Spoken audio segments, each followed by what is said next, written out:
தங்கள் கண்ணெதிரே அது போன்ற கொடுமையை அனுபவிக்கிற தூய்மை பணியாளர்களுடைய நிலை குறித்து உங்களிடம் அதிகாரம் இருக்கிறது. நீங்கள் எடுக்கிற கையெழுத்துக்களில் அந்த கண்ணீரை எளிதாக துடைக்க முடியும். அப்படி அதிகாரத்தை எல்லாம் வைத்துக்கொண்டு அவர்கள் பக்கம் திரும்புவதே இல்லை என்பதே எவ்வளோ ஒரு கொடூரமான ஒரு அரசாட்சி முறை அப்படிங்கிறது தான் பார்க்கணும். அதனால தான் இன்றைக்கு அந்த மக்கள் ரொம்ப உச்சக்கட்டத்துக்கு போய் நேற்று சொல்லியிருக்காங்க, நாங்கள் செத்து போயிடுறோம் எங்களை விட்டுருங்கிற அளவுக்கு பேசுகிறாங்க.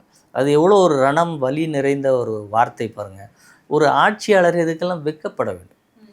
தான் ஆளுகிற மாநிலத்தில் ஒரு இத்தனை நாள் போராடிவிட்டு இறுதியில் இது கருணாநிதியினுடைய ஆட்சி என்று சொல்லுகிற அவருடைய சமாதிக்கு அருகிலே இருந்து கொண்டு நாங்கள் செத்து போகிறோம் என்று சொன்னார்கள் என்றால், இந்த திமுக அரசியல் ரீதியாகவும் தோற்றிருக்கிறது, ஆட்சி ரீதியாகவும் தோற்று போயிருக்கிறது.